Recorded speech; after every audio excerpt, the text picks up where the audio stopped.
Hello, everyone, and welcome to the Life and Fight of a podcast. I'm Jake Cross from Empire Grappling. My co-host is Simon Price from Hive. And we're lucky enough today to be joined by multiple-time European and world amateur champion in Mokaev. How's it going, Mo? Oh, I'm good. Thank you. How are you? I'm good. Thank you very much, pal. Yeah, good. Cheers, mate.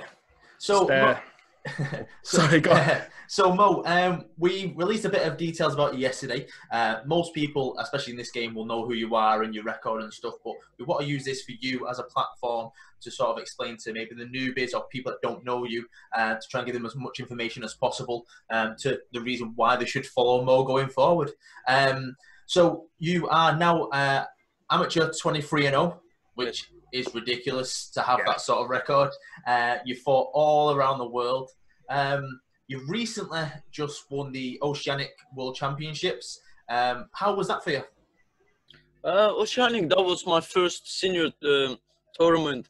Well, I fought seniors when I was 17 anyway, but that's like official senior tournament for me. Yeah. So, I fought like always all the guys. Like when I was 17, I fought Liam Gittins when he was like 20, 21, and now this like official senior tournament. But now I think I have to step up to pro league. How did you find sort of like the physicality of the senior fighters? Like, was there a difference, or did you feel? No. I always say this to people. In senior, this will be easier for me than juniors. Juniors under 21 is hungry guys, new development team, coming like focusing to the game, like strength, condition, diet, nutrition. Where seniors, if you're 26 years old and you're still amateur, either you're not confident to go pro game, either you just started. You're not gonna be like high level 26 years old in amateur game. There's something not right if you are 26 in amateur. I believe this. And so out of my 8 fights, in senior final, I finished guy with 1 minute submission in first round. Very nice. All my fights, juniors, unanimous decision, like very close. Of course, unanimous, but not like finishings, nothing. In seniors final, I finished this guy. Yeah. Yes. So you're more confident going into this? Well, I'm not going into the senior ranks because you've been fighting adults for a long time, but it's not phasing you. You know it's a next progression to win these world titles. You've won them all at juniors, even though, like you say, they're the more hungry, athletic ability guys. So the seniors, like you're saying now, is easier in your mindset, and you feel like the hungry ones are the juniors. Obviously, they're going to follow you. The people that you fought previously in the juniors, and they're still going to be working their way up as well, that you might meet again in the same age range. Let's rewind a little bit. So, Mo, we've known you for a long time now, since you were competing in the kids divisions at the grappling comps. Yeah. You've been fighting MMA for near enough 5 years now. What made the transition? Obviously, you're based a wrestler. What made you want to transition into MMA? I was in Team GB wrestling since I was young, since 15, 16. And then I didn't have a travel document to travel to compete at European. I've been choosing for European and World Championships for a long time. Every time I received letter, and I couldn't travel abroad. So the guy who I beat always at the British Championships, he used to go instead of me. So I have to stay busy. So I switched to like grappling. I want to stay busy. I didn't find any more challenge in wrestling, so I want some challenges. Someone beat me, someone give me like tough matches. So I've tried myself grappling and then moved to MMA slowly. Okay, so what made you fall in love with wrestling? Was it back home? Were you training back then? Where did it all start for you? I did back home, but you know, like back in Dagestan, there's a very, very big competition. It's like you have to be number one in the gym, where it's like 200 wrestlers on the mats.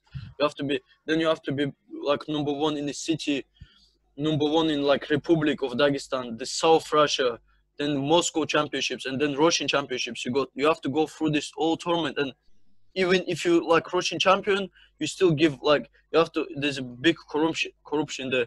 So you have to give some money to you go instead of some guy who go like connection, you know.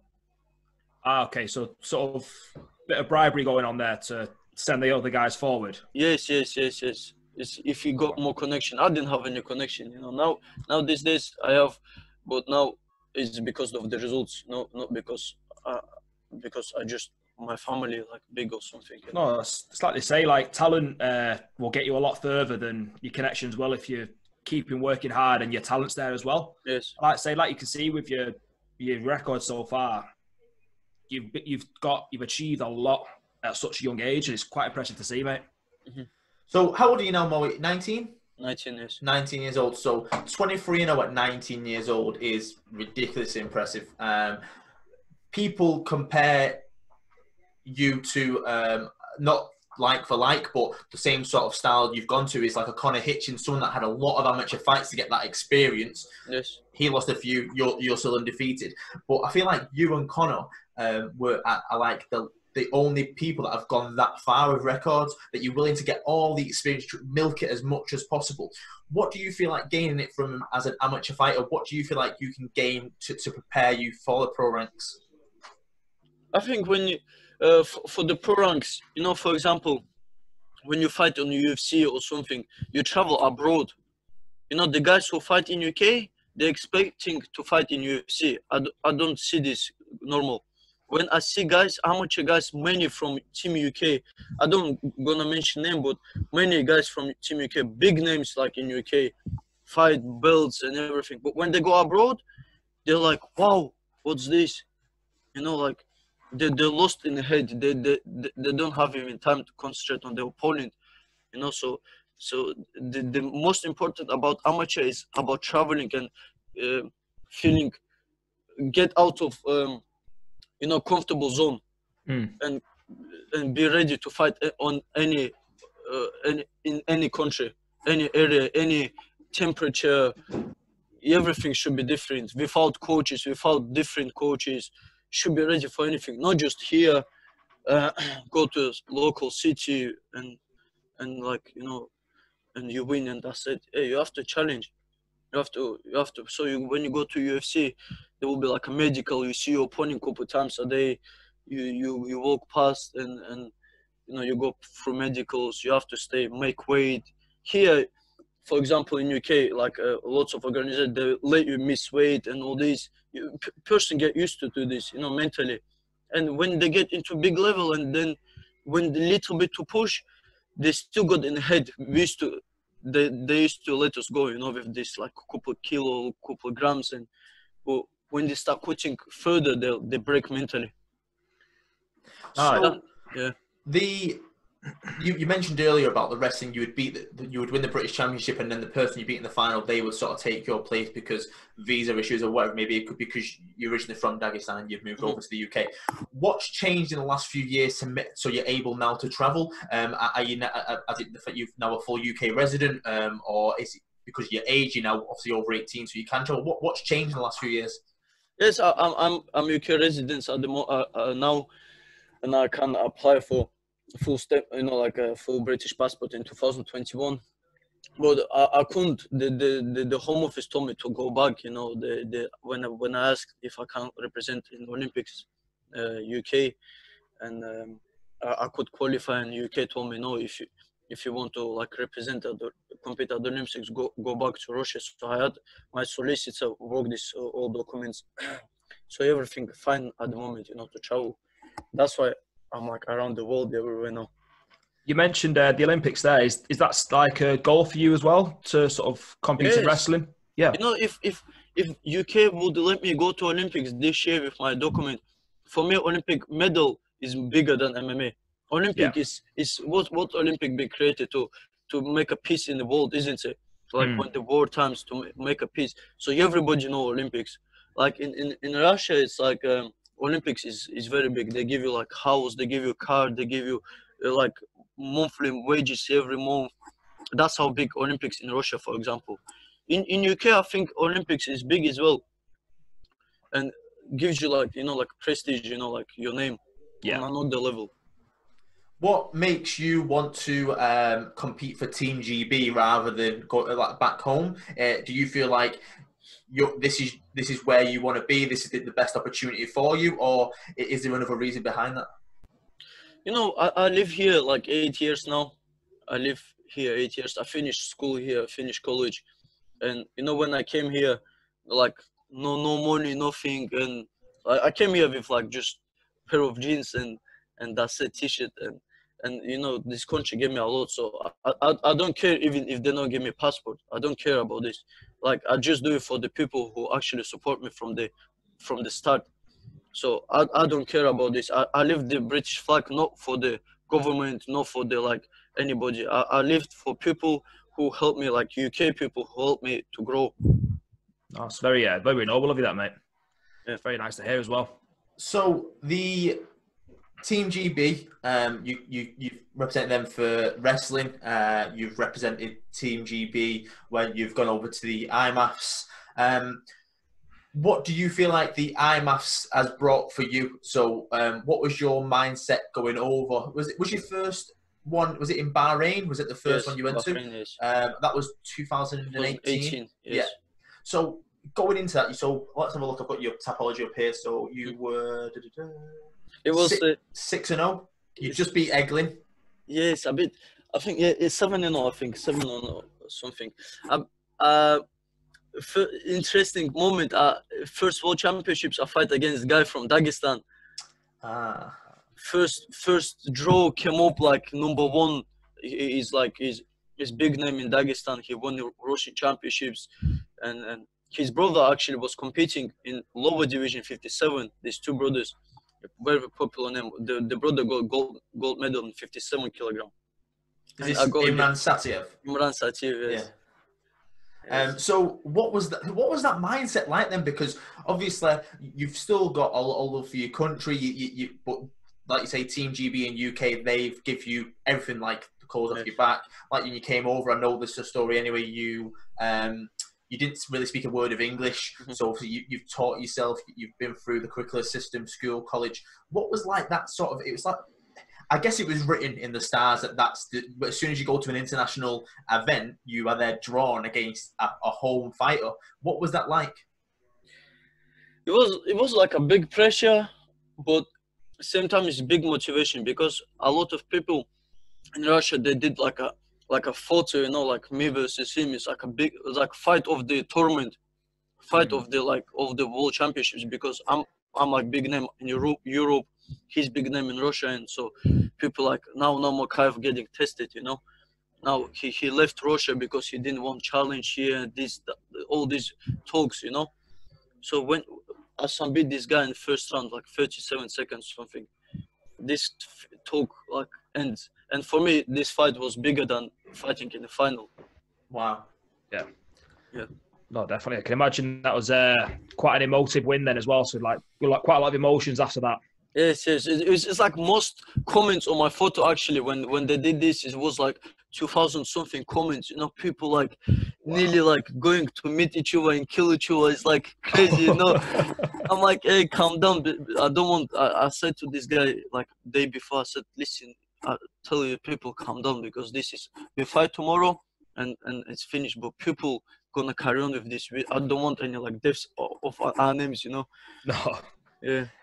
I've seen it through working with UKFC and stuff. Your fans and the people that support you, and even the people that don't support you, they get quite emotional. They get quite invested.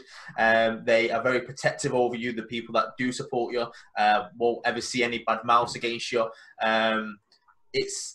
You've got the following that you've got are very, very honest towards you. What's that like to have such a following? I know you're now close friends with the Prince of Bahrain. Obviously, that's through the IMAFs being in Bahrain and stuff. What's that like to have such a following that you just came over to this country, you was a wrestler, you like wrestling, and now it's grown into this 19-year-old that's conquering the world in mixed martial arts at the amateur level, ready to go to the pros, but you've ascertained this following and amassed this following where it's beyond belief, it's beyond most celebrities. What's it like for you?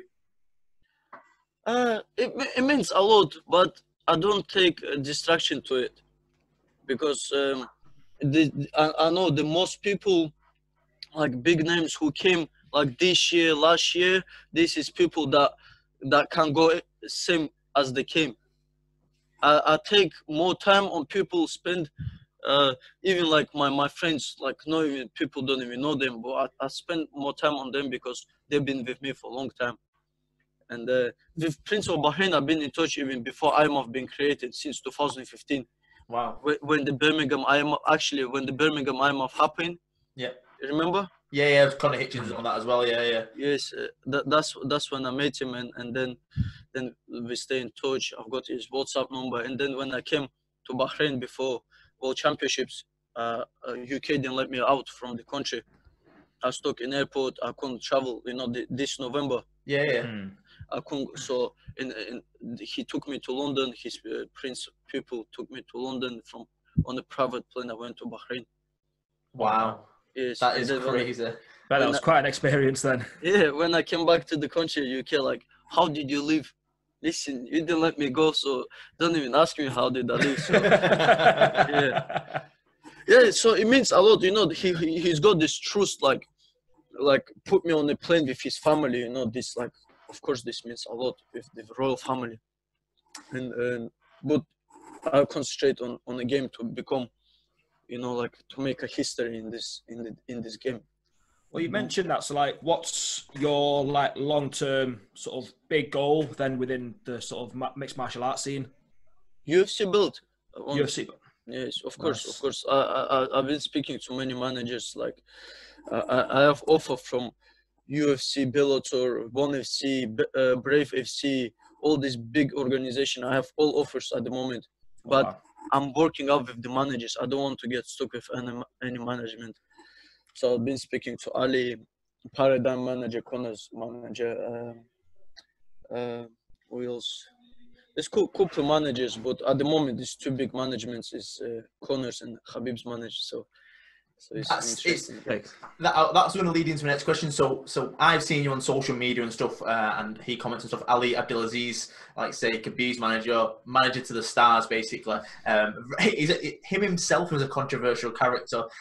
He doesn't mind answering certain questions. He doesn't mind saying certain things. But I guess obviously where you're from, your heart is always going to be with Khabib, but Paradigm, you use it as a business mind to go, Paradigm are a good management system, even though him and Connor have the animosity, and that will probably always be there. Are you thinking more of a business side that Paradigm could be the way forward? It doesn't need to be in the same footsteps as Khabib?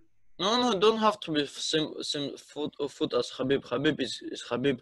He's got different different path. I'm building another history than Khabib, and he's a great role model, Khabib, of course.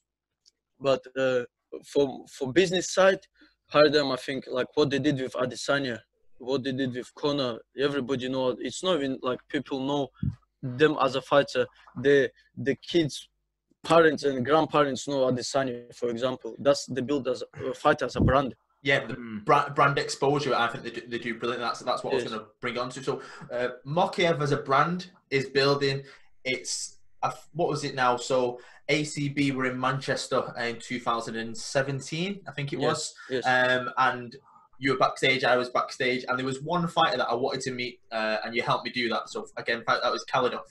I think he was met that night, and I literally remember the conversation. You spoke to him in your language to help me meet him, and I remember him thinking he just wants to be a fan because he's here. And then I started speaking to him about his past history with Jorge Santiago and Sengoku, and then I seen his eyes light up to think, oh, this guy knows who I am as an Englishman. I don't think he'd expect that.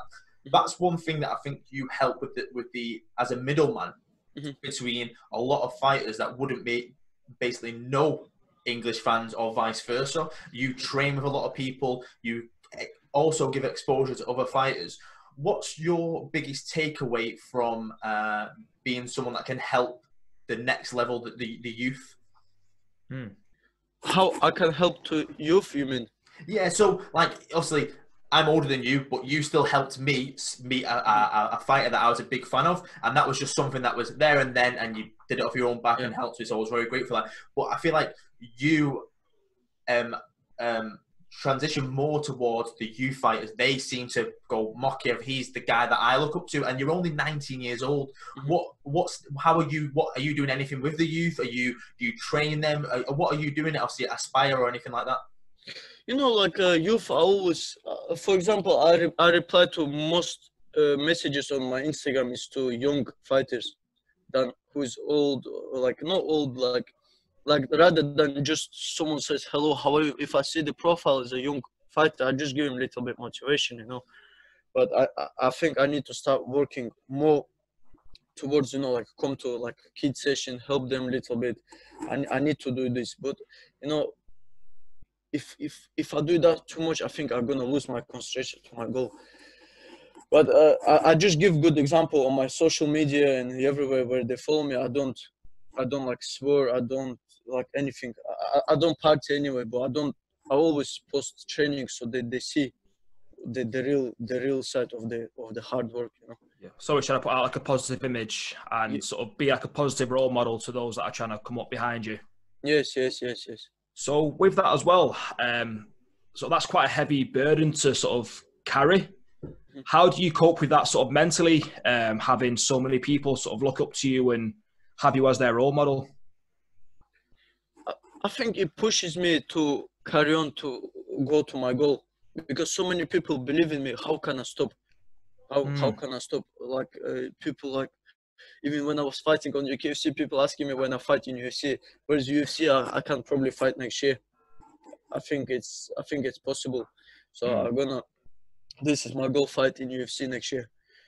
And Wow. imagine I want to show kids that you can't come from nothing, you know, just giving leaflets out just to get free membership, cleaning mats and stuff. There's nothing embarrassed, you know. No, hard work Yes. and sort of dedication gets you where you need to be. Yes, just little bit focus. Main thing is a focus. Once you lose focus, that's it. Many talented fighters been out there, but wrong circle around them. They start smoking, they start using drugs. That's it. Doesn't matter how good you fighter is, how good you are. It doesn't matter. Once you lose this focus, your circle wrong. That's it. Doesn't matter how talented, how hard you work as a kid. Wrong circle. That's it. Fighter gone. So would you say that's been part of like a big part of your progress then as well? The people you've put yourself around, sort of getting rid of the negative influences and trying to bring yourself as many positive influences around you. Yes, I always see good in a person more than bad stuff. But when I see a little bit, you know, when this bad take over the good things, that's it. Get rid of this guy. Get a little bit. See his circle. It's like there's one phrase like, "Tell me who your friend, and I tell you who you are." You know, something like this. Yeah. Show me your friend, I tell you who you are, and your circle is. If it's a circle is not a good circle, that will probably rub off on you sooner or later. Yes. That's right. Like in Thailand, I've been in Thailand many times. Last year I've been there 4 times, 3 times, and many talented fighters, but lose the focus. Lose the focus. Either you train hard, either you go party. There's no middle way in Thailand. You can't no party and train. Either you party, either you train. And many fighters that you see talented or one FC, many fighters, you know, when they lose, once they're losing, you know what they've been up to. Yeah. So was that Phuket or Tiger Muay Thai? Tiger Muay Thai. Tiger Muay Thai. These guys helped me a lot, you know. Like I always got trained there. All coaches, private sessions, everything. They're looking after me good. What made you choose there? Was it someone you knew, or you did a bit of research into them, or was it just a toss-up? What was it? I know strength from condition. Woody, he sponsored me with CBD. He's from Chester, actually. Nice. Nice. He's from Chester. He's head coach of strength condition Tiger Muay Thai. He lives there, coaches there. And then when I came over, the more coaches, when I start sparring with top level, all the coaches start noticing me. I know you was out there recently, like Kane Musa, etc. was there. Yes. What was it like to have, obviously, you're technically now a Mancunian or a Lancashirean or whatever you want to call it. He's from the same sort of area. Obviously, you know each other. What was it like to have someone technically from home that you could speak to? What was that like?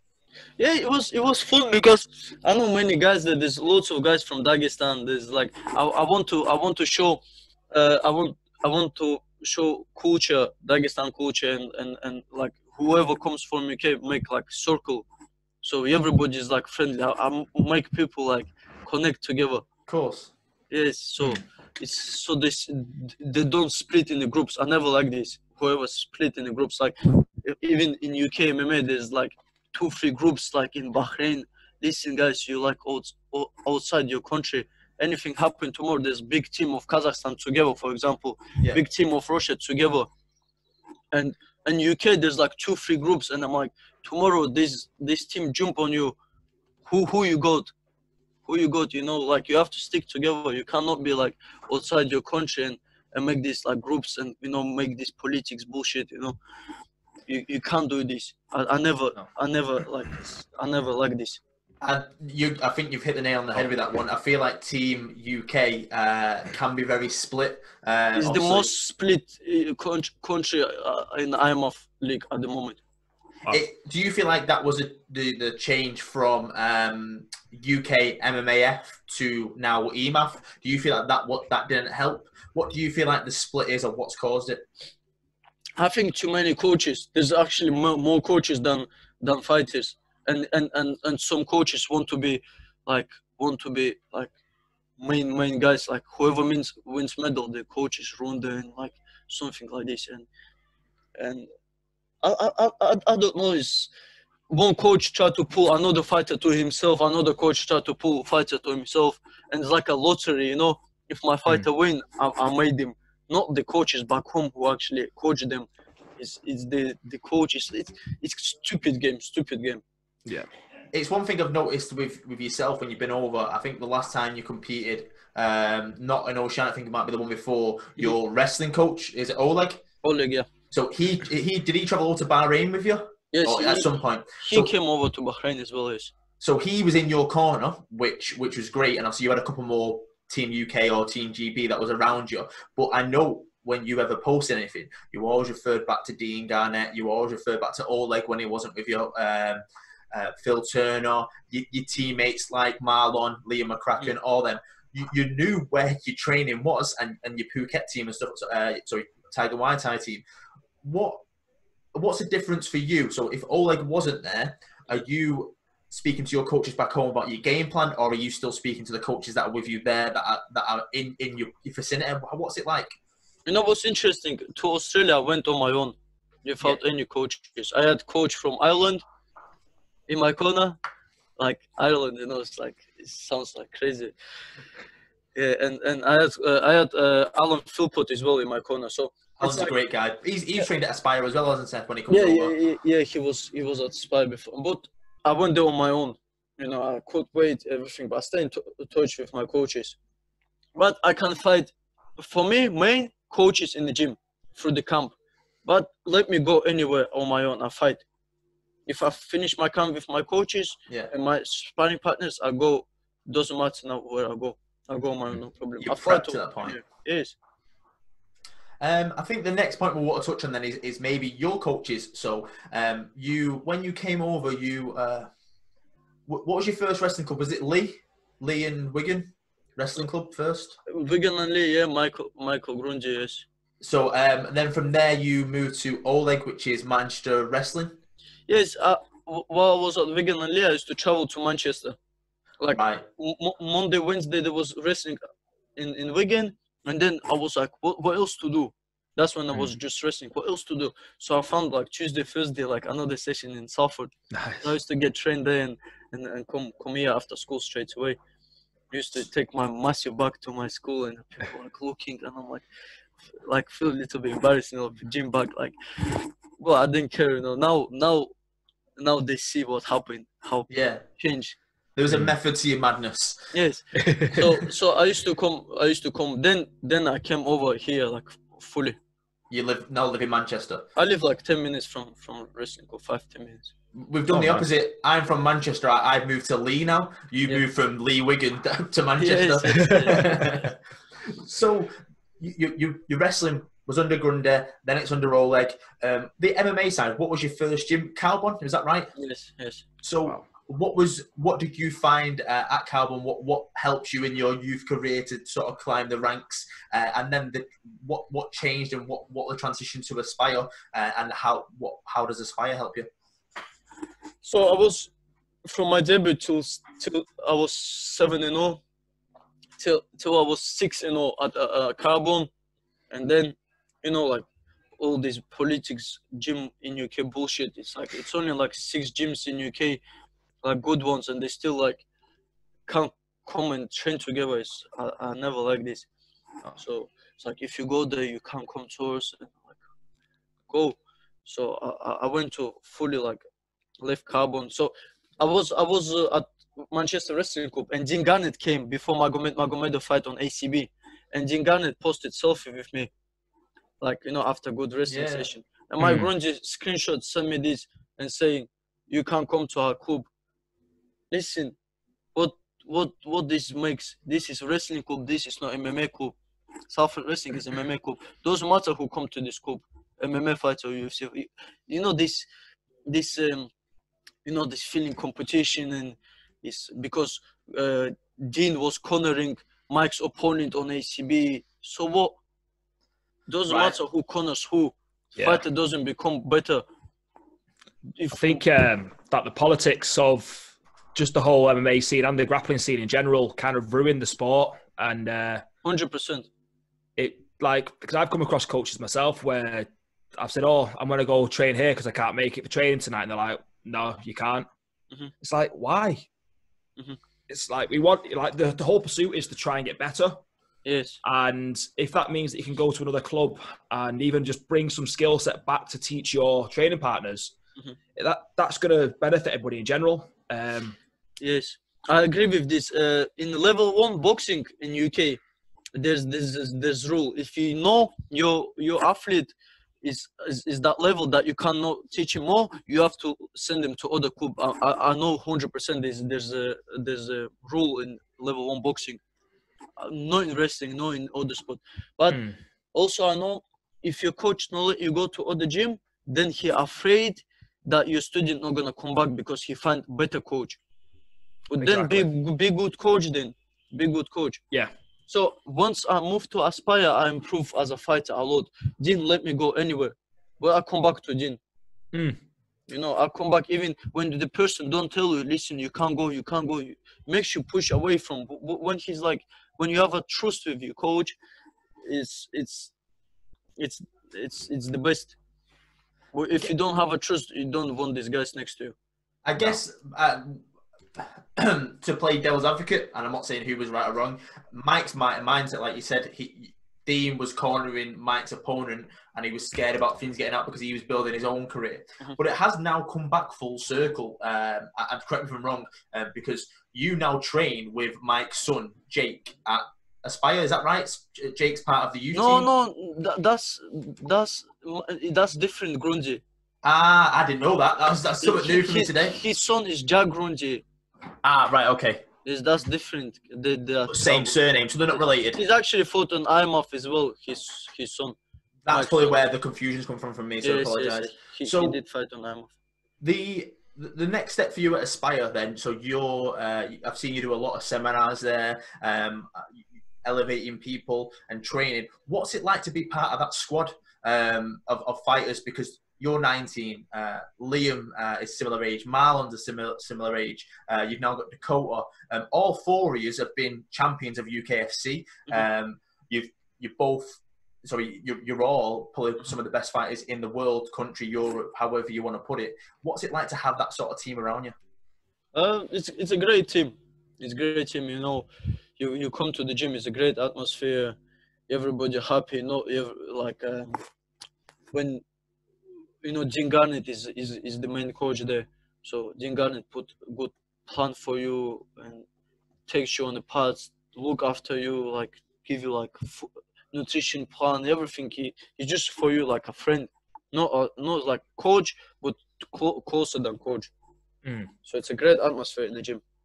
How have you found the atmosphere like differ from the say other gyms that you trained at? It's something different. Like I don't know what's standing out. It's just you feeling free. Yeah, You know, like you're feeling good. relaxed. Yes, you're feeling good. Like I represent at the moment, you know, the KHK team, the Bahrain, and Dean is like, he understands like this is like sponsorship opportunity, isn't it? The KHK. He didn't say like you can't do like represent them and train us. Listen, in UK I'm representing Aspire around the world. I represent my coaches with me. Don't care what gym. Gym is a name. Yeah. It's a name, but it's just something. But the relationship is different. I think the mindset, obviously, we work with Dean Garnett and Phil and Aaron Robinson and the young squad as well. Like I said, Liam, Marlon and yourself. We work yourselves a lot. I think the mindset of the actual name helps because you have like team names which are like quite aggressive team names, whereas in the team name for you guys is Aspire Combat Sports Academy, and it's about bringing through the next crop. There's teaching behind it. There's GCSEs. There's you can earn a wage by teaching after a certain age. There's a lot more that they give back. Have you? Do you feel like that helps you speak to the younger generation in Aspire and train even better because you can see you're around the right circle, like we said earlier? Yes, there's lots of opportunities. Jin is smart guy. Like I'm like maybe 2-3 coaches in the world I meet like Dean. There's like something special about Dean. You know, it's like you understand the sport from inside, outside, around, everything. And there's lots of kids like looking up to me, looking up to like all fighters. Like so we give them good example. So would you say that sort of Aspire's kind of helped you develop that role as a role model to the other younger athletes coming through? Yes, I think yes. I believe this. So what would you say, just to sort of sum up your time at Aspire, like what are the biggest lessons that you've kind of took away from Dean and Aspire as, not necessarily just as a fighter, but as a person in general? Be more smart fighter than just hard work. I used to go for run 3 hours, like 30 kilometers, and I still do sometimes. I don't even know why. I just like, imagine you run 3 hours and you come to the cage with 9 minutes, 15 minutes. You smash these guys. It's like mentally, it's like you know this guy, your opponent never even like go for run for half an hour, never mind 3 hours. Also, you see this guy like one picture of the party I found of my opponent. That's it.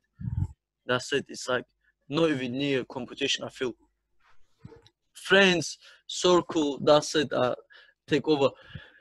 This one thing. Second thing, like nutrition didn't help me understand with the calorie counting and stuff, and the strength condition side, like all aspects what fighter needs. Oh, right. Yes. So let's touch on the record again. So you went to the EMAS for the first time. It was 4 fights in 5 days. So you had your first elimination. Then you got to the final. You also had sort of a day break, it says on here. And then this sort of goes into a later conversation, but we'll start off. So you fight Ryo Yamaguchi for the first time. Japan number 1. What was it like stepping into the cage for your first final, for your first world title, and against this opponent? It was great. He's a great opponent. He's actually won Oceanic Championship seniors before he came to World Championships. But I couldn't enter to Oceanic because I wasn't old enough. It was a senior division. Right. Okay. I think he's 1 year older than me, Rio. And when I step up in that final, I'm like, I went past Russian guy, past Mexico, past Kazakhstan, like one of the best countries. And Kazakhstan is a good boxer, number 1 in Kazakhstan, past this country. So this is only one step from like make a name. This is, if I don't win this fight, how can I imagine about UFC? how can I think about if I don't win this fight, what UFC we're talking about? So That's a great point. So sandwiched in between that your first world championship was you fought Jack Eglin for the belt on UKFC, and then as soon as you come out of that, so that was 5 weeks before Bahrain, and then as soon as you come out of Rio, you had Christmas off, and then you were straight back to the drawing board, and then you fought Kieran Mulholland for the next level up, the next division up, the bantamweight title. Yes. So technically, 3 fights, 3 major fights within a few months. yes, Then you was like, right, okay, let's step up a gear again. You go back to the was it the Europeans after that? Italy, European It's Championships. in yes. Rome. Then again, you get to a final, and who's in the final again? Rio Yamaguchi. Yes, yes. What's the mindset of a rematch against someone that you've already beaten a final? Mhm. Was it like it's same again, or was you thinking, right, I've got to change it up because he knows my game plan? What was your thoughts going into that? No, game plan, I never. All guys, I fight 23 guys, they all know my game plan, but they can't stop this. They can't stop this. So I never change my, even like my opponents probably watch this. Next game plan will be same. Will be same. Nothing changes. And I know I dominate this guy. Once you beat guy in the head, he's broken. I know he maybe got better, maybe I got better. We on same level as the skills, but mentally wise, it's like a graph different. I knew, he said, I see when I walk out, I see these opponents, they don't even want to fight anymore.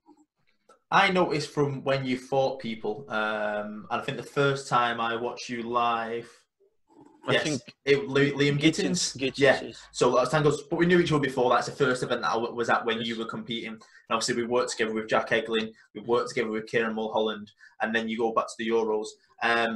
Then since then, you've sort of gone on a track of a couple of fights, then back to World Championship stage. Then you return.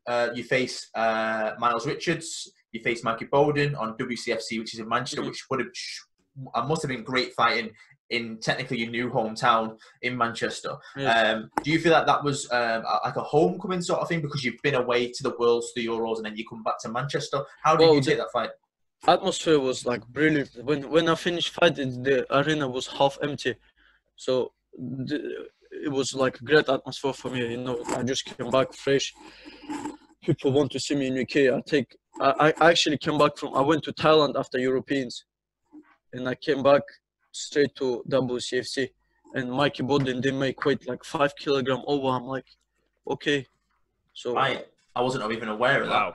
Yeah, I didn't care. I train in Thailand with featherweights, lightweights. I take down guys like some welterweights, so these guys is no problem. Also, when he told this, I'm like, okay, this is another motivation. Okay, let's do it.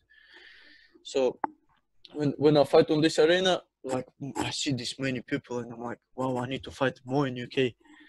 Where's IMF? It's only you, your coaches. That's it, and that's it. It is a very, very different kettle of fish. The IMAFs, if people don't know, have 2 to 3 cages, maybe a bit more sometimes. There's 4 cages in Bahrain. In Bahrain, and that's in just an arena. Because obviously, it's a tiered arena. Would you say what sort of size scale would you say is like a Manchester arena? It's like Manchester arena, yes. Right. Okay.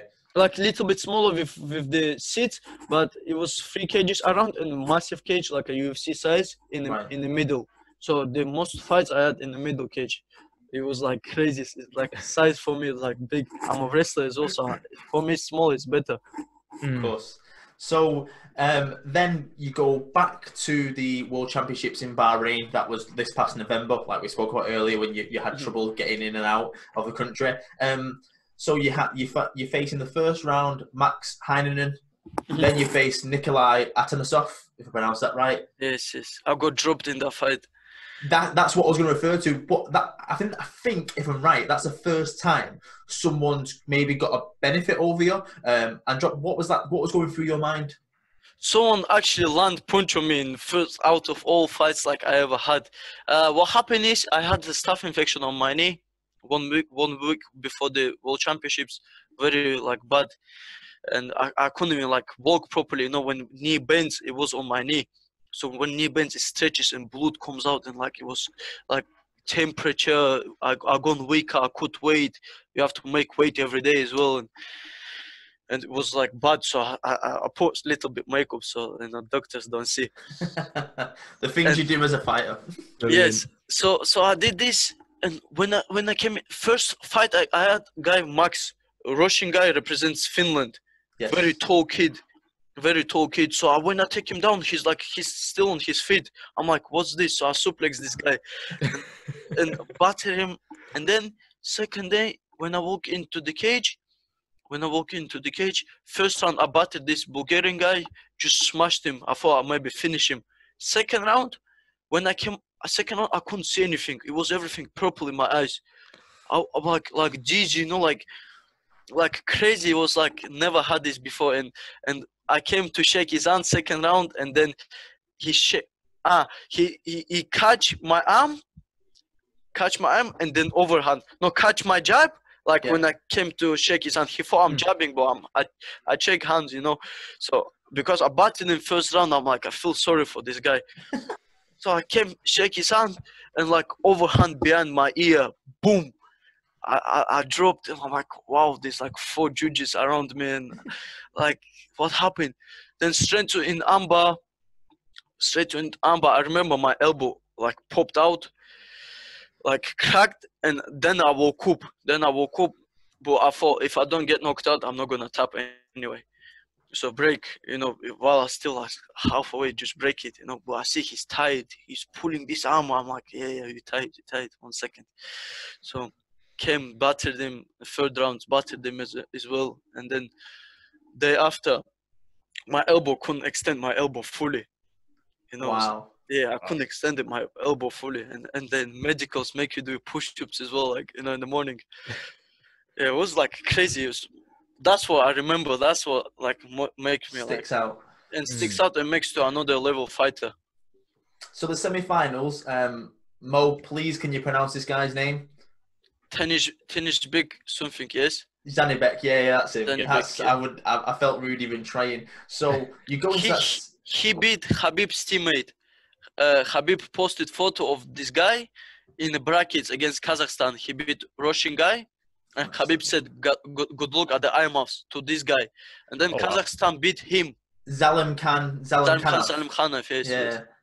And then Kazakhstan beat him, so it's like big upset for Dagestan, you know, like this guy beat this Dagestani guys, now he's coming for me, and I'm like, okay. Yeah, so it was interesting fight this. So what was it like going into that semi-final? And so you've just had a tough fight the day before. Your elbows obviously causing you problems. Mm-hmm. Same mindset, same obviously, like you say, no real game plan. It's just Dagestan Airways or Mokaev Airways or however people want to explain it. You're that good. It's a bit like Damian Mayo. You're that good at a certain thing. Why go away from it? Like John Fitch, why go away from it? If it's going to make you win fights, even if a fight turns boring, it's about the end goal of being world champion. Of course. Yeah. So Zanibek, what was it?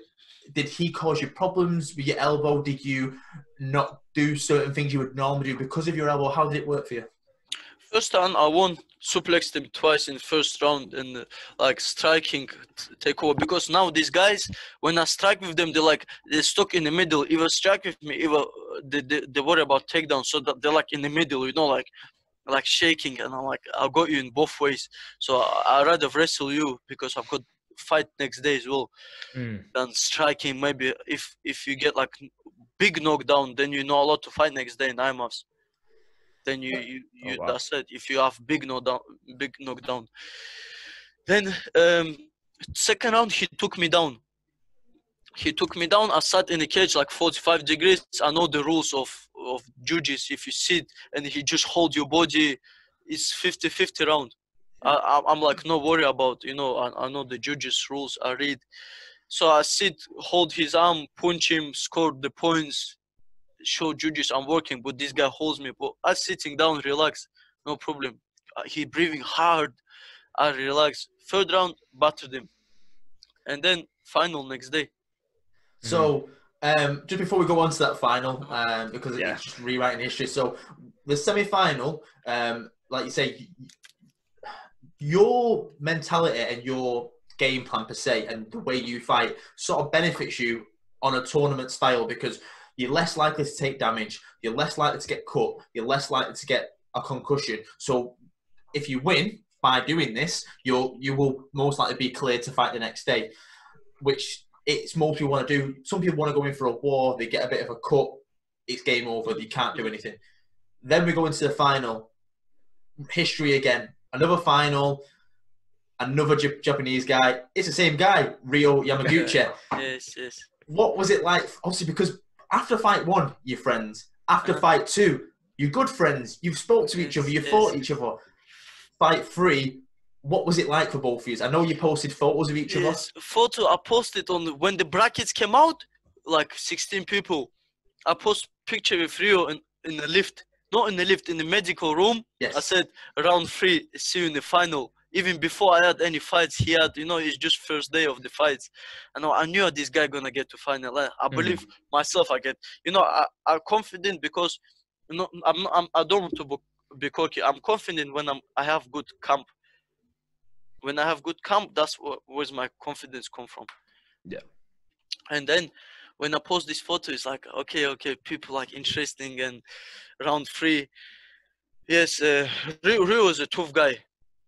He didn't fight the day before. When I fight Kazakhstan, he sit and watch because Bahrain guy pulled out. He didn't make weight. So he had one free fight, like relaxed, sitting. 3 Japanese guys with some crazy like robo cameras and sitting recording me. I'm like, I came out tired after this Kazakhstan guy. He's like big head, this Kazakhstan guy, like you punching me, he don't care. And then I come out and I see like Japan. I'm like waving to Ryo, show him like I'm not tired, but I'm like tired next level. And we meet him next day. But like 4th day, when I see him backstage, this guy's like ready, Ryo. But after first round, second round, when I jump, I didn't sit down in between rounds. I jump around. I look. I know this guy don't want to fight anymore. You feel like you're broken by that point. 3rd round, he was crying. He was crying on the ground. He was crying. He's like, his coach is shouting something. He replies to them like crying way, Yeah. Do you feel like at that point you were mentally broken? He was mentally exhausted? 100%. Of course, he got better since last year World Championships. He does strength condition. I see him. I follow him, and this guy's like doesn't party. I see, doesn't smoke. Japanese is very strict, and they have like consistency.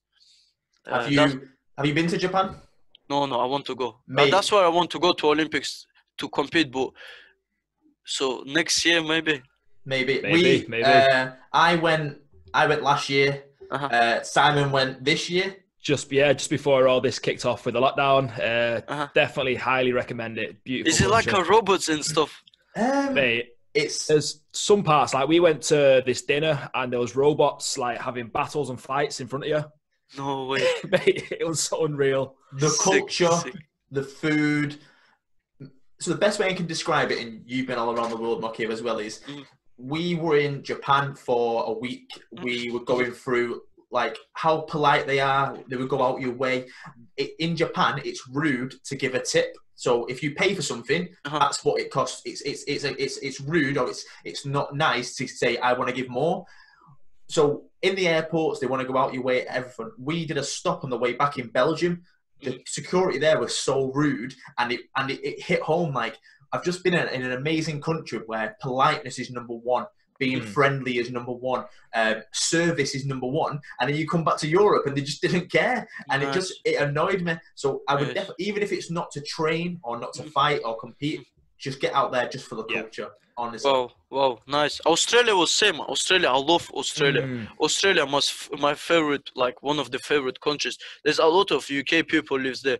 There's many like older people. So when I was running in the morning, tired, no energy. I had tooth problem in Australia as well. Yes. Like abscess, massive face, and I have like no energy. I sit down sometimes, speak to older people. Feel like my grandparents, it's like it was fun there. Yeah, I feel good, like very good energy in Australia. People up running like 5 o'clock in the morning. Like, so it's like a beautiful place. So I like when where's the culture like this. Like, I would like to go Japan. Yeah. Oh, definitely, highly recommend it. Like Jake said, like when we come back and we flew back to London, we were getting the tube back across to get the train back. In Japan, they sort of like they wait for you to get off before anybody else goes on. Whereas in the underground in London, it's sort of everyone's trying to get on at the same time. I'm like, yo, I'm just back from Japan. Get out. Yeah, interesting. So you feel the big differences? Definitely, like massive difference. With even though obviously Japanese is a very hard language to read, learn, you understand it. Everything's there for a visitor, so you can work things out. Like their underground, they have 2 different undergrounds. You can still work it out very easily. The longest I waited for a train was 4 minutes. No way. And that was only if the train wasn't there. So literally, say I wanted to go say he was in Manchester now and I wanted to go to Liverpool in the same vicinity in Japan, you have to get 2 or 3 trains. You're waiting hours, delayed, cancellations. You could get across there in maybe 25 minutes. No How way. crazy it is. And we visited the Tokyo Dome and Korakuen Hall. Because I'm a pro wrestling fan, so I watched the pro wrestling matches in the Korakuen Hall. The fans there. Pro wrestling, is that WWE? Yes. Okay. So the fans out there are so respectful. So if you are MMA or a pro wrestling, to them pro wrestling is like their number one thing. So and so's baseball as well. Crazily enough, they love baseball more than anything. But the fans, they treat all these fighters, wrestlers, grapplers, whatever, as number one. So I feel like you going over there would be a pretty cool experience, especially if you did compete. Yeah. So you touched on Australia then. So you had 2 fights in the seniors. Both guys were called Abdullah. From Bahrain, yes. So what was that like, facing 2 Bahrainians, and when you're so close with the guy that runs it? Yes, it was interesting because I was looking forward to go to Australia. Didn't take any coaches with me because I I represent same gym as them. So I believe the coaches will be my corner, but there's a Russian guy, Eldar from Dagestan. He's head coach of KHK in Bahrain. So he was coaching these guys longer than me. So I'm like, I understand this. Don't even like come to my corner because I don't want this separation. He lives in Bahrain. I live in UK. Even tomorrow, like KHK stops sponsoring me. I started from nothing, so it's not big losing, you know. Yeah. So I can't carry on. But these guys who live in Bahrain, they need to stay with them, you know. So I understand this. So I'm okay. But it was interesting because it was the from the same team, and it's crazy. It's crazy. But I beat first guy. It wasn't easy. First guy was like strong. He actually came second in World Championships seniors. Wow. Remember when John James didn't compete? Because of he had a staff horse. This guy in seniors came second, lost split decision in the final. But what's John James up to? We were speaking about this before we went live. So at the minute, I don't think he's training. I feel like he's got some things going on at home where I messaged him 2 months ago. And did he reply? Yes, he did reply. Right. He said he's a little bit. I said, listen, he weight gone up. He's like been fat now, and I said, listen, we'll go run. Even he's like big rival, like for me, like back in the days. But now it's like my level. He's different. But I want to give him like maybe he listened to me, give him a little bit, you know, motivation. So Simon, you're going to ask a question about that because both brought it up, you might as well speak about it. I think one of the first times that I saw you live was that time when or the incident at UKFC when he tried to run into the ring. It's like great performance from you, and then finger up. I like, okay, let's have it then, you know.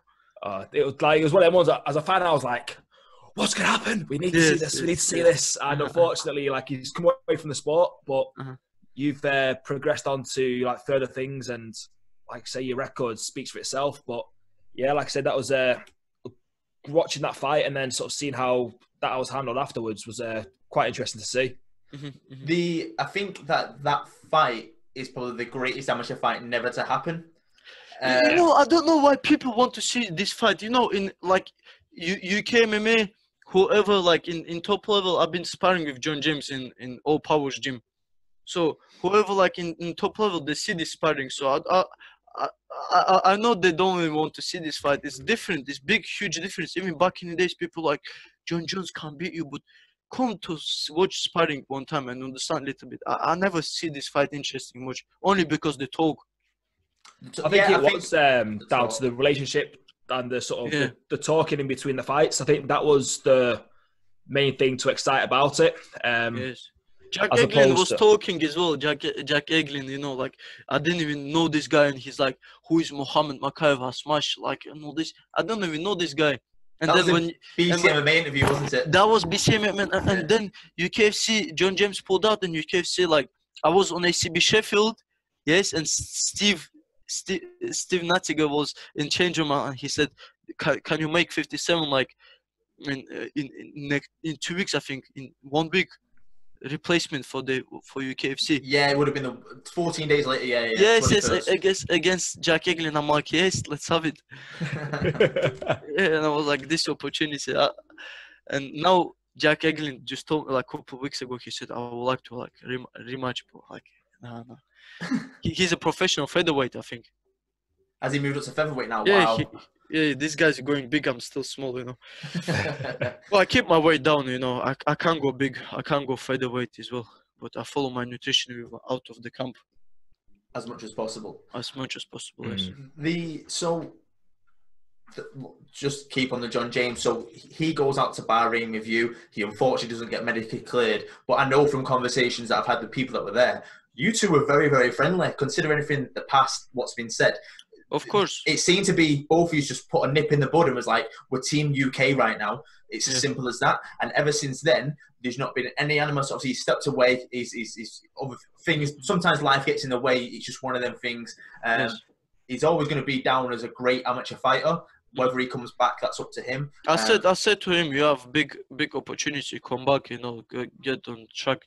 I gave him a little bit motivation. Maybe he don't listen to others, but you know, like I'm big his rival, and I don't know. I want him come back. I want people achieve something in their life. You know? Because at the end of the day, as well, you're a fan. So, and you don't need to be a fan of just the pro ranks. It can be any rank. So, you like to see certain fighters. So that's probably the next question. Then, so is there anyone in the UK scene that you like to follow? Follow or fight? No, that could be another question. So, any fighters that you like to keep an eye on yourself that you think I like to watch them fight, or I like to see how they progress?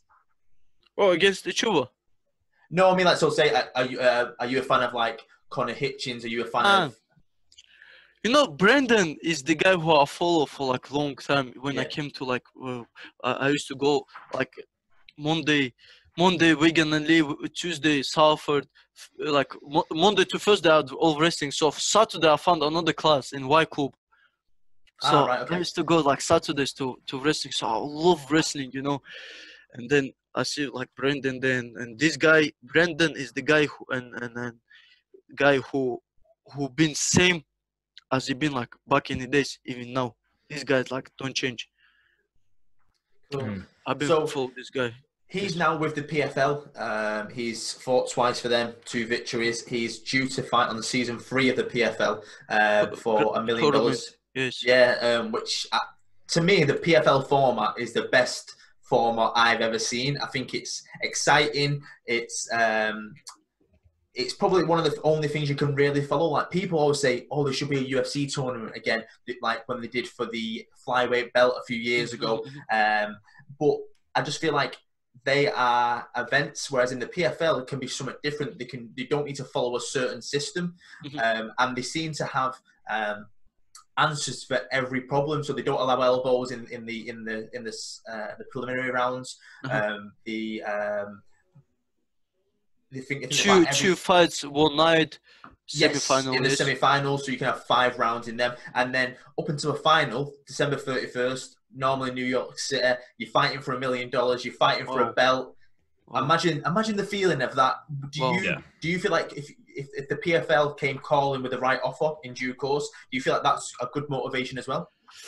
No, PFL, this Bellator, this guys came with bigger offer than actually UFC. I have offer of the UFC development team.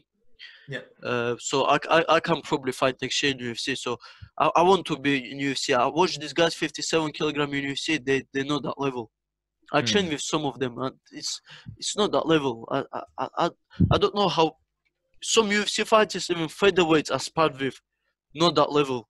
You know, like when us talking about Brendan beat most of like featherweights in UFC. Like Dana, I don't know what's happening with Dana. I think they have maybe no good relationship. You know, when he said last seconds don't shoot. I don't like when people shoot for takedown. This like no good. Do whatever you want. You win the fight. That's what you want to see. Yeah. Don't care what people want to see. It seems like you're sort of like trying to progress your journey then, so it's sort of more for the pride and the honor as opposed to the actual the money, financial gains. Yeah, you're trying to fight for more like a legacy as opposed to financial gains. With the legacy, money will come. With the legacy, this IMF tournament, I probably I get paid at the moment more than some, like not even some, most of the professional fighters. There's some, like Leron Murphy said the other day, you get paid more than me, you know, for as a debut in UFC. So it's it depends. If you make legacy, that's money come. But if you chase money is money go. But name stays. You know, like for my family, for my kids, you know, this gonna stay. But money is like money comes goes. That's it. Oh, that's it. So yeah. The next question, obviously, you sort of pointed towards it. Is there any fighters out there still left at amateur that you want to face? No. No. Are you done at amateur, or is it still a few IMAFs tournaments? What's the sort of plan now? End of this year, you done at amateur, or you done at amateur now? I was gonna, after Australia, I came back 3 weeks later. I registered for African IMAF championships. Yeah. 3 weeks. I should fly to South Africa. This all happened. Africa got cancelled. Then I was looking forward to European championships in Italy, Kazakhstan, Asian championships, Pan Americans in Mexico before August. 4 tournaments I had plans. Wow. 5 tournaments, and then all this cancelled now. So I cannot wait till November. November is very long for me. I'm active even now. I'm looking like to you know, like hardest challenge, run somewhere in mountains. I drive like 1.5 hours to all them, you know, to run, and I like challenges. I cannot wait like till November. No, Europe World Championships. I want debut now. Are you in your mindset and speaking to your coaches already? Are you end of 2020? No matter what happens, whether you fight again or whether the pandemic carries on to the end of the year, 2021 is pro. That's so end of 2020. That was your end of year, end of amateur. Was that your mindset?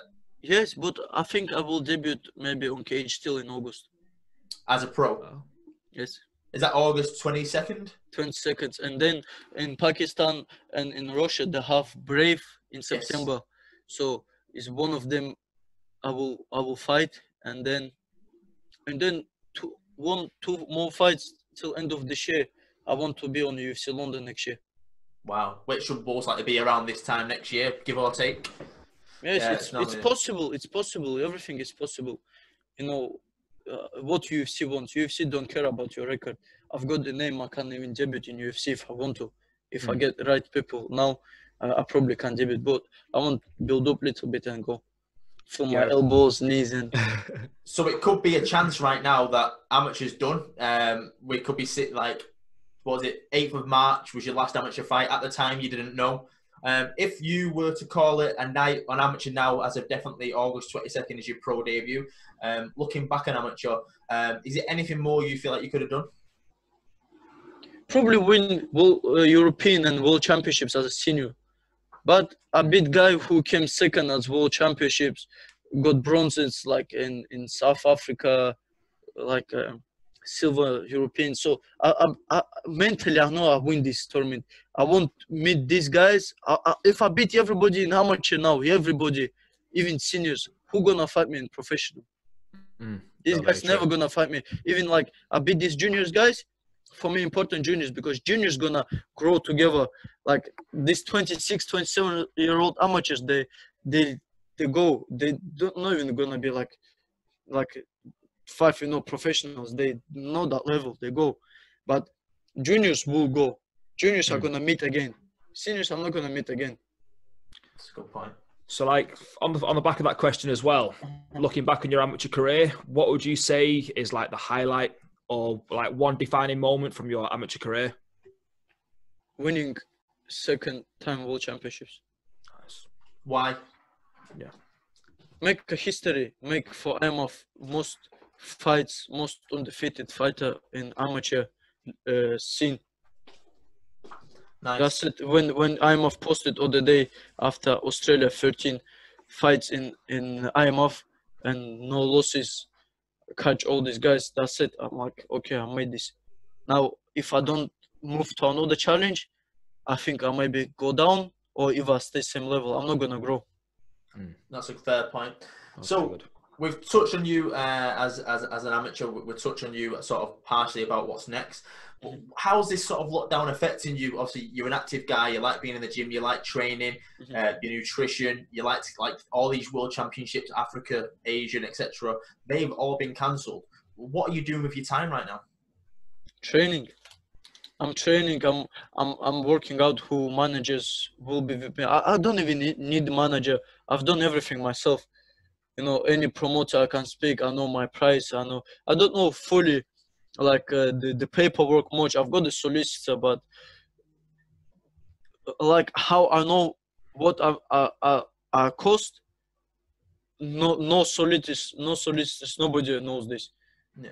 It's like what solicitor sits like, for example, like in office. How does he know how much I work? Yeah. How like who?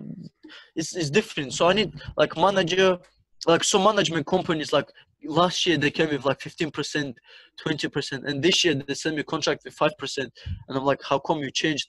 And they said like, you've done all the work. Our work is just need paperwork. That's it. So I've got everything.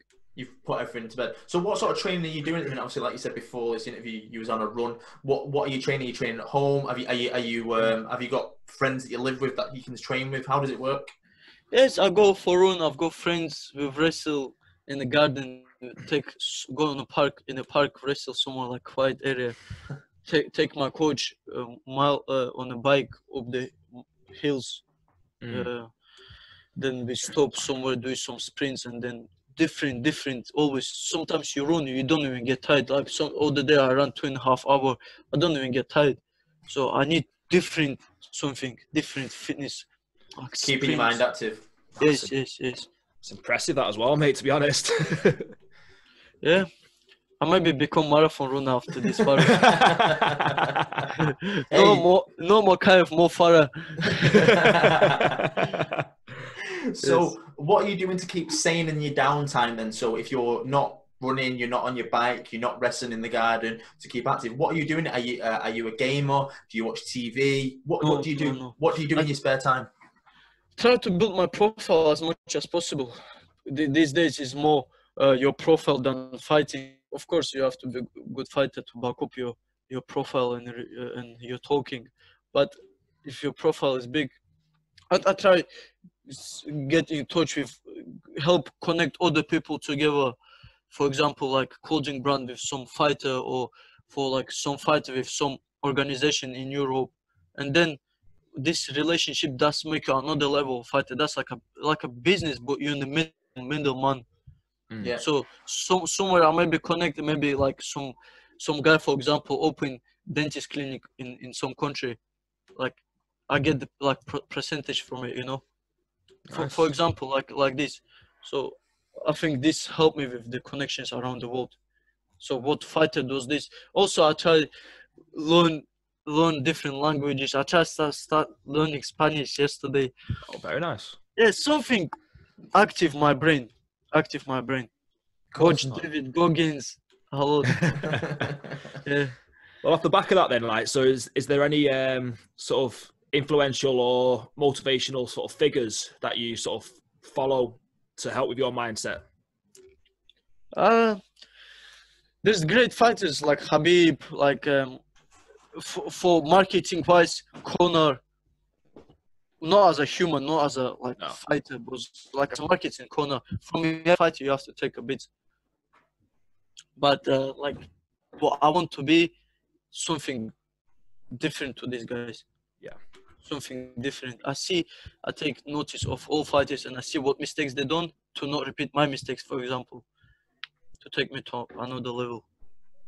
Oh, so you're studying more than just their fights and their sort of techniques. You're sort of studying them as a person and what they're doing for their path as well. Yes, I study. I watch a lot of flyweights as well. I write in a book, flyweight guy I pick, for example. I'll look his Instagram story, what he's doing out of camp, what he's doing now. I'll write what his mental level. So when I come to UFC, I pick any opponent. Wow, that is a very, very deep way to look at it. Is there, if you could make a UFC debut, whether it's your pro debut or when it is a debut, is there a specific flyweight what you would like to make a debut in the UFC against? Any. Any at all? Any. Even Henry Cejudo, because I see this guy. I know many guys in Moscow. Henry Cejudo goes partying in Moscow a lot. Many people don't know this, but I know many like security guys, when he's like on the drugs, drunk, they carry him out. That's it. This 3 rounds, he good 1-2 rounds, but 3 rounds, 4 rounds, this guy mentally give up. So I think we'll transition on. We've got a few fan questions to ask, so me and Simon will quickly go through them with you and answer where you can, Mo. Don't feel stressed to look at it. So I'll start with the first one. For a guy, Ben B. Scott _, what's his training fight camp schedule like? For example, do you train 2 a day? Is it always a mixture of running, or do you have a set schedule? I don't have camp. Never have camp. Never 6 weeks, 7, 8 weeks. This bullshit. I always train. So this is my schedule. Running, boxing, wrestling, different. How my body feel, I train. Okay. Zach? Yes, we've got one from Katie Toner. She thinks she's recently signed you up to mentor part of their program, the Mini Beast program. She said that she'd love to hear how you plan to inspire junior fighters and also what led you to begin martial arts. Yes, I signed up with this before the Australia to work with some kids, but a little bit busy with these tournaments but what's keep me going? She is asking. Or what inspired you to start? For me to start is to make my father happy. Because my father is more about education. He's a building engineer, so he's like, study this sport. Listen, think about plan B. If I believe in plan A, why do I need to think about plan B? And are you going to try and give that back to the mini beast that you referred to? Are you going to try and give that mentality back to them to give them someone to be proud of, if that makes sense? Yes. Of course, parents is first. You always listen to your parents, because these only people that want best for you. This not your friends, nobody. It's your parents. They, of course, but sometimes they too much, too much care about you. Sometimes let them do whatever. I live on my own since I'm 15. I live on my own since I'm 15, like cooking myself, everything, and you become a more man, become more ready for any challenge yourself, but your parents not gonna pay you for your bills for the rest of your life. So do what you believe, and you're gonna continue. If you're gonna stay consistent with this, do it. If you're gonna be like in and out, then carry on what your parents say. Brilliant. Next one is, what motivates you most to become a professional athlete? To be youngest UFC champion. Which is held by Jones, is that right? Yeah, 24, I believe, is it? 23 and 9 months. 20. So you got 4 years. So you got that.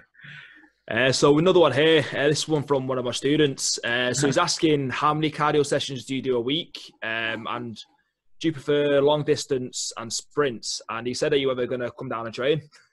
Yes, always welcome anybody.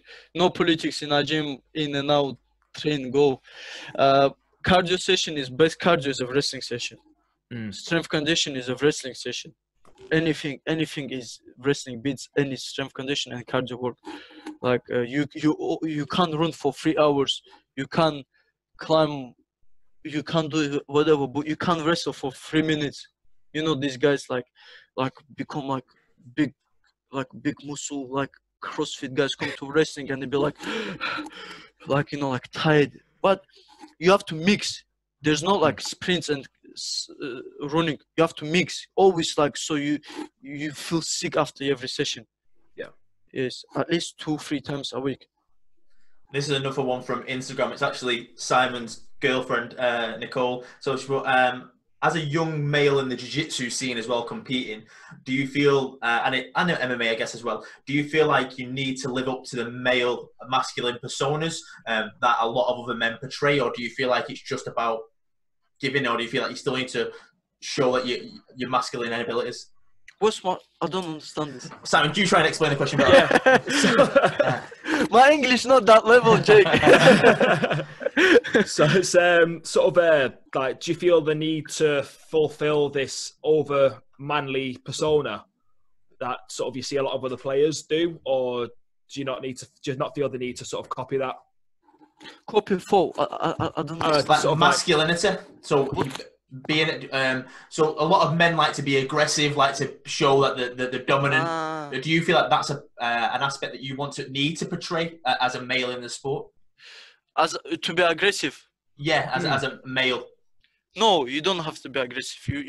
You in some point you have to be like, you put power, mentally break these guys most, but aggression is you losing your focus, you losing your game. To beat guys, sometimes I make them aggressive. When I make them aggressive, that's it. They go. But if guy is calm, it shows like this guy's experienced. He gone past every aggressive guy, every weak guy. He gone past everything. So your aggression doesn't mean anything to him. So then it's your skill come. Yeah. Then you have to beat this guy with the skill. Simon, next question. So next question is another one from my partner, Nicole. Do you feel there's a need for a new, younger role model within the sort of grappling and the MMA community?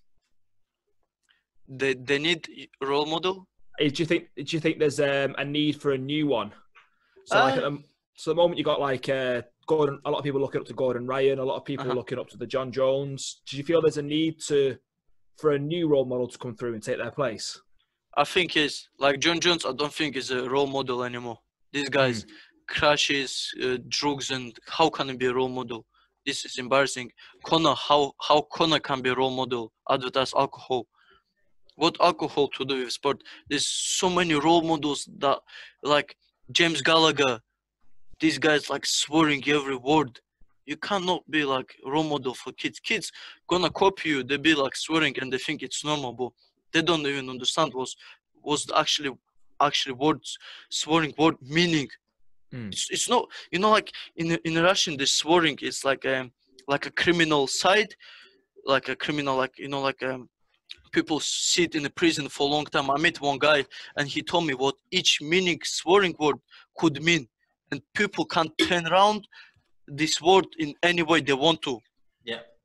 So you cannot just like throw words around, and it's it's these days, because so many, it's not more like back in the days, like people pay for the words. Is people too much throwing words around. So you have to be like good role model for these guys. So if kids get used to this swearing, it's very bad, very bad. Agreed. I got messaged a question. I think we might have touched on it before, but I just want to make sure that we got the answer. So, did you learn to start wrestling in Dagestan or over in the UK? A little bit in Dagestan, but most like competitive wise in the UK. In the UK.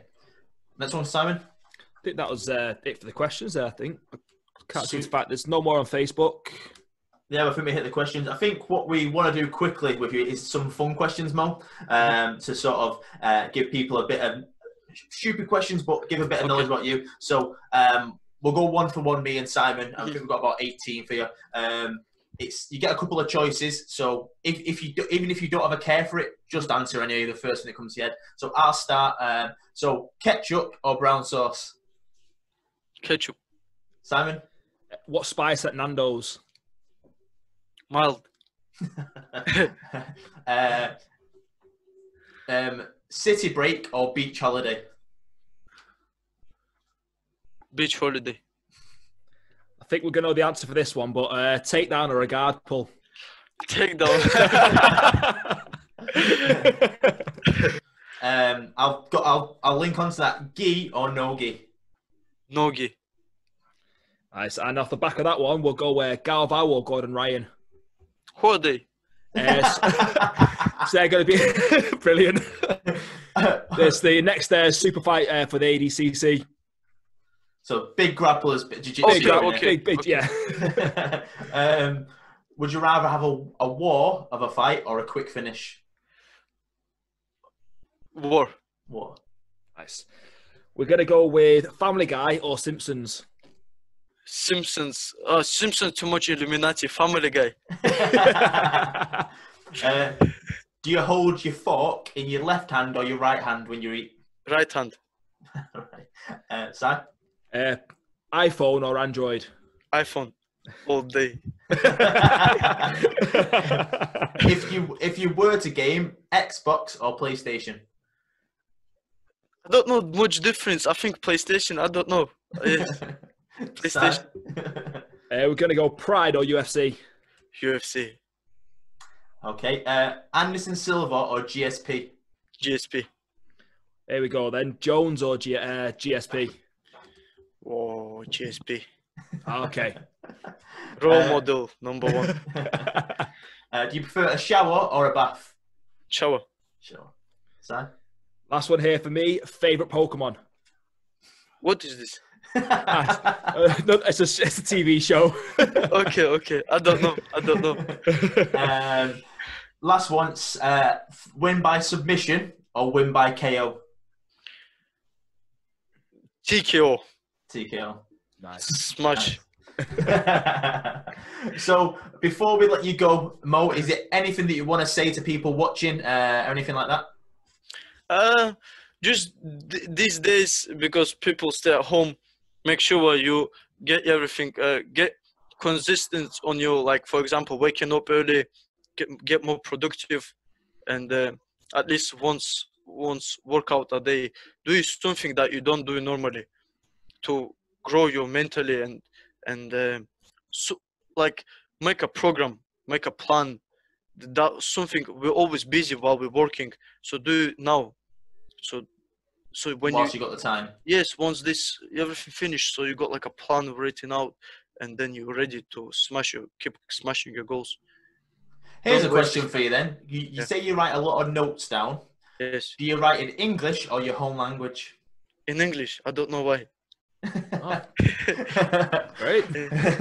So you obviously you've got a good following and you have a lot of people that have always supported you, but is there anyone you want to thank, sponsors, teammates, anyone like that? My coaches, Dinganet, Oleg, coaches at Tiger Muay Thai, coaches at KHK, MMA in Bahrain, my sponsors, Twins, Pitbull, Save Joe's. Pitbull. Yes, Pitbull. Yeah, where's my t-shirt? I'll speak to Steve. It'll be with Steve. Yes, you know, these guys supporting me from day one, Cryo Express. So I just want to give them shout out. Yes. Cool. Is it anything before we let Mo go? Actually, oh? RW Sports, they after I come back from World Championships, they give me a brand new car. Wow. Yes, Wow. So Very nice. Twins pay for my insurance, so it's like I'm not like 3 trains and 5 buses on the way to training anymore. Yeah. So, anything else from you? No, this has been a great conversation with you, Mo. Thank you for coming on. Thank you for giving us your valuable time as well, and some great knowledge in there, especially for up-and-coming fighters. Yes, yeah. No problem. Nice to hear you guys. Nice to see you. So before we do let you go, finally, is there anyone, so if people want to still follow you that don't follow you, how can they get in touch with you on social media? How can they follow you in your career? In Instagram, Mokaev _ Muhammad, and then Facebook, Mohammed Mokaev.